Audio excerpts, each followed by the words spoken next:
இயேசு உங்களை நேசிக்கிறார். பிரியமானவர்களே, எந்த நாளில் ஆண்டவர் நம்மளோடு பேசும்படியாய் வேதத்திலிருந்து சில வசனங்களை கூட வாசித்து ஆண்டவர் நமக்கு கற்றுக் கொடுக்கக்கூடிய காரியங்களை பார்ப்போம். அது யோவான் புஸ்தகம் 6வது அதிகாரம் 16வது வசனம், 17, 18, 19 வசனம் இப்படியாக சொல்லுகிறது. சாயங்காலமான போது அவருடைய சீசர்கள் கடற்கரைக்கு போய் படவில ஏறி கடலின் அக்கறையில் உள்ள கப்பர்நகமுக்கு நேராய் போனார்கள். அப்பொழுது இருட்டாய் இருந்தது, இயேசுவும் அவர்களிடத்தில் வராதிருந்தார். பெருங்காற்று அடித்தபடியினாலே கடல் கொந்தளித்தது. அவர்கள் ஏறக்குறைய 3-4 மைல் தூரம் தண்டுவலித்து போன பொழுது இயேசு கடலின் மேல் நடந்து படவுக்கு சமீபமாய் வருகிறதை கண்டு பயந்தார்கள். அவர்களை அவர் நோக்கி, நான் தான், பயப்படாதீர்கள் என்றார். அப்பொழுது அவரை படவில் ஏற்றிக்கொள்ள மனதாயிருந்தார்கள். உடனே படவு அவர்கள் போகிற கரையை பிடித்தது. பிரியமானவர்களே, சீசர்கள் அக்கறைக்கு போகும்படியாய் கப்பர்நகூம் என்ற ஒரு இடத்திற்கு சாயங்கால வேளையத்தில் இருட்டாகிற நேரத்தில் கடந்து போறார்கள். அப்பொழுது இயேசு கிறிஸ்து அவர்களோடு கூட இல்லை. பயங்கர காற்றடிக்கிறது கடல்ல. காற்று நிமித்தமாய் பெரிய கொந்தளிப்பு உண்டாகுது. இவர்கள் கடல் தொழில் அறிந்தவர்கள். கடலில் போவதற்கு இவர்களுக்கு ஒரு பயம் உண்டாகக்கூடிய ஒரு சூழ்நிலை. பிரியமானவர்களே, கடல் கொந்தளிக்கிறது. அப்பொழுது ஆண்டவர் அந்த இடத்துல இல்லை என்பதை அவர்கள் நன்றாக அவர்களுக்கு தெரியும். அவர் இல்லை, இயேசு கிறிஸ்து இல்லை என்பதை. ஆனால் தனிமையாய் போயிருக்கிறார்கள் என்று ஆண்டவருக்கு தெரியும்.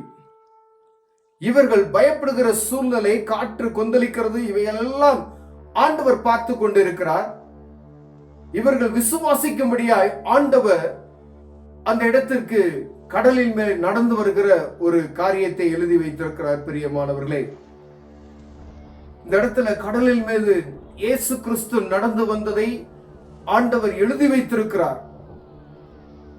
அவர் அருகில் வரும்போது அவர்கள் பயப்படுகிறார்கள். கூட கொஞ்சம் கடல்ல நடந்து வருகிறாரு யார் அப்படின்னு ஆவேசம் என்று அவர்கள் கதறுகிறதை நாம் பார்க்க முடிகிறது. உடனே பயப்படாதீர்கள், நான் தான் அப்படின்னு சொல்லி இயேசு கிறிஸ்து அவர்களை வெளிப்படுத்துகிறார்.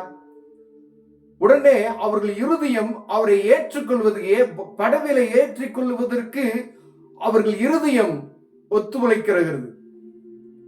அவர்கள் அப்படி செய்த உடனே அவர்கள் போய் சேரக்கூடிய கரை என்ன செஞ்சாங்கன்னா சேர்ந்தாங்க. பாருங்க, கடைசியில அவர்களை அவர் நோக்கி, நான் தான், பயப்படாதீர்கள் என்றார். அப்பொழுது அவரை படவில் ஏற்றிக்கொள்ள மனதாய் இருந்தார்கள். உடனே படவு அவர்கள் போகிற கரையை பிடித்தது. இயேசுவ படகுல ஏற்றணும்னு சொல்லி அவங்க மனதாய் ஆன உடனே அவர்கள் அந்த கரையை பிடித்தார்கள். உடனே ஒரு அற்புதம் நடக்குது. தண்டி வெளுத்து தான் போறாங்க. இயேசு கிறிஸ்து அவருடைய சூழ்நிலையை பார்க்கிறார். அவரை ஏற்றிக்கொள்ள அவர்கள் மனதாய் இருந்தவுடனே அவர்கள் போய் சேர வேண்டிய கரை என்ன செய்து முடிந்தது. பெரும் காற்றடித்தது, கொந்தளித்தது. அந்த இடத்துல ஆண்டவர் வருகிறார், கடல் மேல நடந்து வராரு. உடனே அவர்களை அவரை ஏற்றுக்கொள்ள மனதாய் இருந்தார்கள். அவர்கள் போய் சேர வேண்டிய கரை உடனே கிட்டிற்று. பிரியமானவர்கள், இப்பொழுதும் ஆண்டவர் நம்மோடு பேசிக் கொண்டிருக்கிறார். கடல் தொழில் செய்கிறோம், கடல் பிரயாணங்கள் பண்ணுகிறோம், வல்லம் வைத்திருக்கிறோம், லாஞ்சு வைத்திருக்கிறோம், தோணி வைத்திருக்கிறார்கள், சிலர் கப்பல் வைத்திருக்கிறார்கள். ஆனால் கூட ஆண்டவர் இயேசு கிறிஸ்து இருக்கிறாரா என்பதை நாம் அறியும்படி ஆண்டவர் நம்மளோடு பேசுகிறார். ஒருவேளை உங்க போட்ல இயேசு கிறிஸ்து இல்லைன்னு சொன்னா அவரை நோக்கி நீங்க கூப்பிடுங்க. அவரை ஏற்றுக்கொள்வதற்கு, அவரை உங்கள் படவில் ஏற்றுவதற்கு மனதாய் இருந்தீர்களானால் நீங்கள் சேர வேண்டிய கரை என்ன செய்யணும், உடனே கிட்டும். ஒரு ஆபத்தா அவரை நோக்கி பாருங்க, இயேசுவை நோக்கி பாருங்க. ஒரு பிரச்சனையா அவரை நோக்கி பாருங்க. கடலில் அநேக அற்புதங்களை ஆண்டவர் இயேசு கிறிஸ்து செய்திருக்கிறார். கடலில் நடந்து வந்து சீசர்களை திடப்படுத்தி இருக்கிறார்.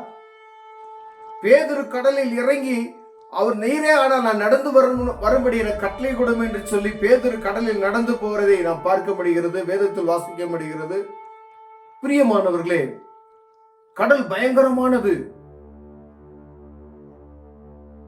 அது நிலப்பரப்பை விட கொடுமையான ஒரு காரியம். ஆனால் அதை உருவாக்கினவர் இயேசு என்பதை நாம் மறந்து போய்விடக் கூடாது.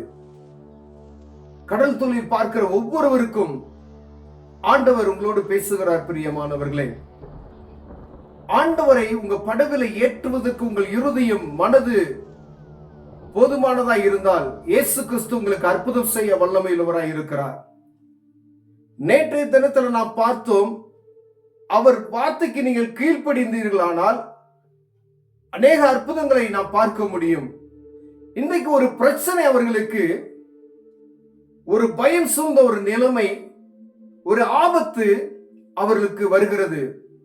அப்படிப்பட்டதான நேரத்திலே அவர்கள் ஆண்டவரை நோக்கி பார்க்கணும்ன்ற உணர்வு, ஏற்றுக்கொள்ளணும்ன்ற உணர்வு.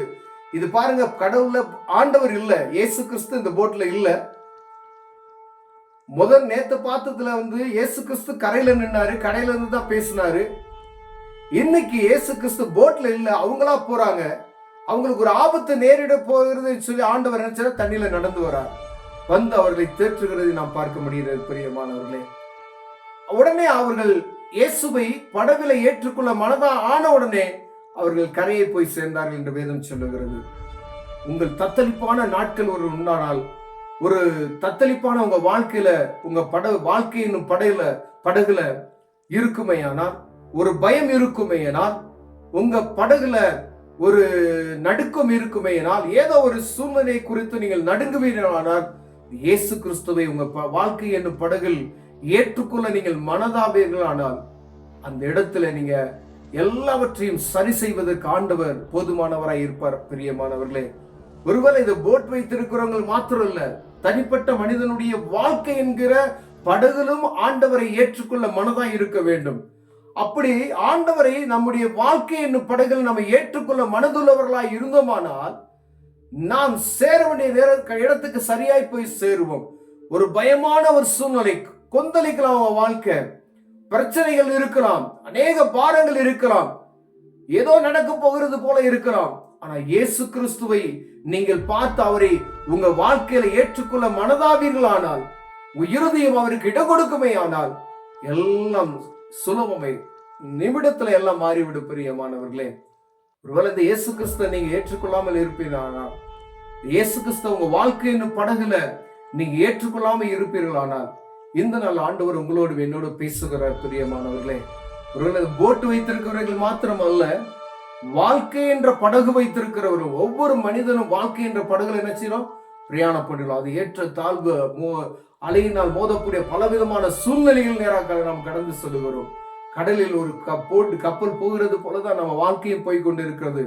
அப்படிப்பட்டதான பயங்கரமான சூழ்நிலை நம்ம கடந்து செல்லும் பொழுது இந்த வாழ்க்கை என்னும் படகுல இயேசு கிறிஸ்துவை அறிந்து கொண்டோமானால், ஆண்டவர் அற்புதம் செய்ய வல்லமையுள்ளவராக இருக்கிறார். அந்த காரியத்தை சுலபமா இயேசு கிறிஸ்து மாற்ற வல்லமையுள்ளவராக இருக்கிறார். ஆண்டவருடைய வார்த்தைகளை நாம் செவி கொடுப்பேனால் ஆண்டவர் பெரிய காரியத்தை செய்வார். கண்களை மூடுவோம், ஜெபம் செய்வோம். அன்பின் தகப்பனே, இந்த நாளுக்காய் ஸ்தோத்திரம். எங்க வாழ்க்கை என்னும் படகுல இயேசுவை ஏற்றுக்கொள்ள மனதுள்ளவர்களாய் எங்களை மாற்றும். இயேசுவின் நாமத்தில் பிதாவே, ஆமென்.